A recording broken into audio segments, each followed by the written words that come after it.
Hello fellas, it's Gav, and I've just wanted to show my latest Langton 1 in 1200 scale sailing ship from the Napoleonic eras, or going back to at least the American Revolutionary days anyway. I'm looking at painting these up from anywhere from 1775 say to the end of the Napoleonic Wars in 1815.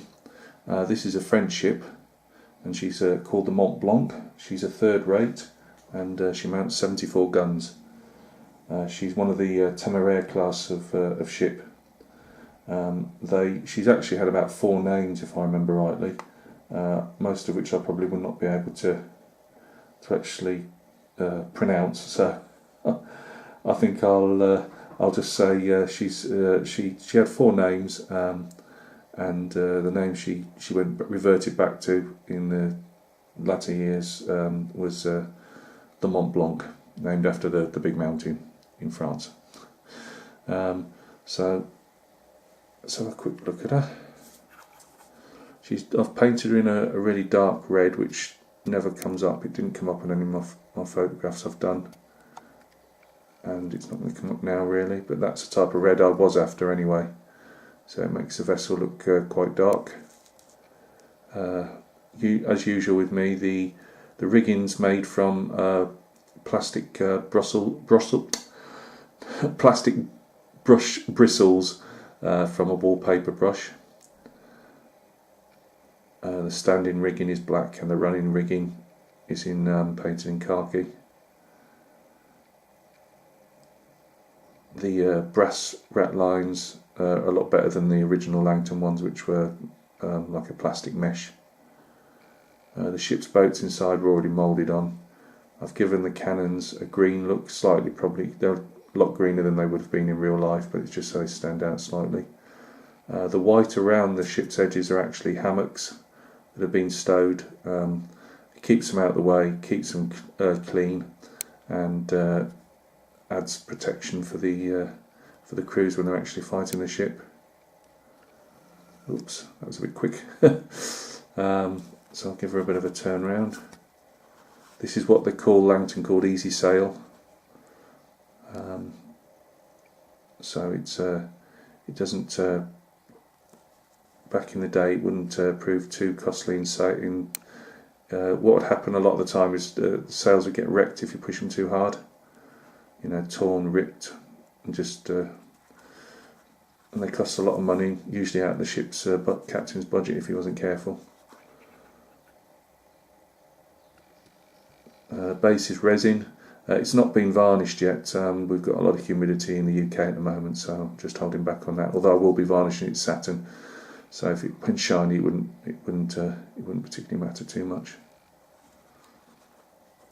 The ensign at the back, as you can see, is hand painted. Langtons do provide one for I think about £2, but for the sake of cutting one out and painting it, it's not that hard. And to be honest with you, when you paint some brighter highlights on from a distance, it looks actually, I think, better than the printed off ones.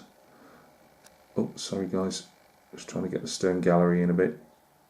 So it's quite a dark ship, this one. I've got another one to do. Both of these French ships, this one and the next one, which hasn't got a name at the moment, so it's not even out of the box yet, were provided by my good friend Paul Alba. He very kindly donated these to me, as he knows I love sailing ships, well, Langton sailing ships anyway.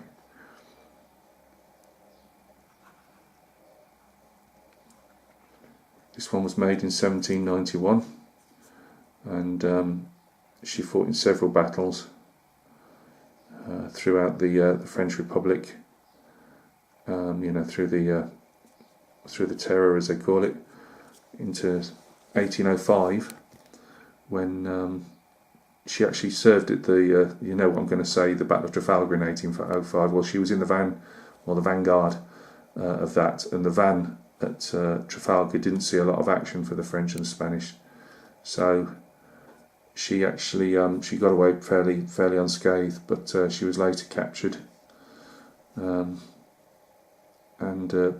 although she was put into British service, she actually never She never joined the Royal Navy at sea. I don't know why. Yeah, guys, thanks a lot. As I say, I'm sorry again, my lighting's pretty poor. I am working on getting another light. But you know, I'd really encourage anybody that these aren't difficult ships to do. You know, that I think I've shown the base models before. You stick the stern gallery on in one piece, you know, with super glue.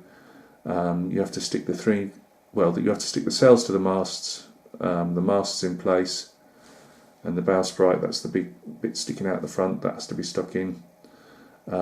If you're going to use thread, the traditional method, you have to drill some holes in the more or less where the hammocks, the white hammocks are.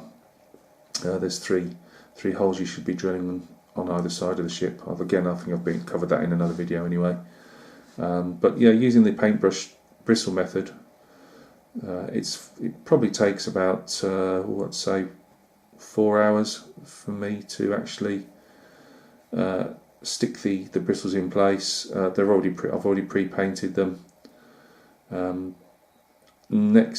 Soon anyway, when I've got the right stuff, I'm actually going to use coloured primer and just leave the rigging primered, and that will be done all in one go. At the moment, it probably takes me a good hour or more because I have to primer them in grey and then literally get a big brush and hand paint all the bristles, and I do that stuck to a piece of sellotape. So as you can see, that probably takes a bit of time, but yeah, about 4 hours to actually stick all the bits of rigging on. Probably in total there's probably about 8 or 9 hours work there, maybe 10.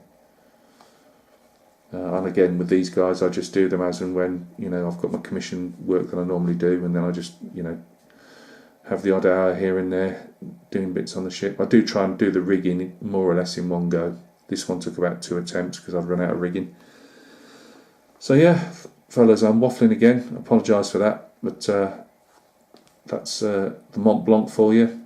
I'm at the moment painting a little Royal Navy cutter, which I should have up for viewing in about a week's time or a few days. So thanks a lot for popping by and taking a look, and I hope everything's going well with you guys, and I'll catch you again on another video. Cheers.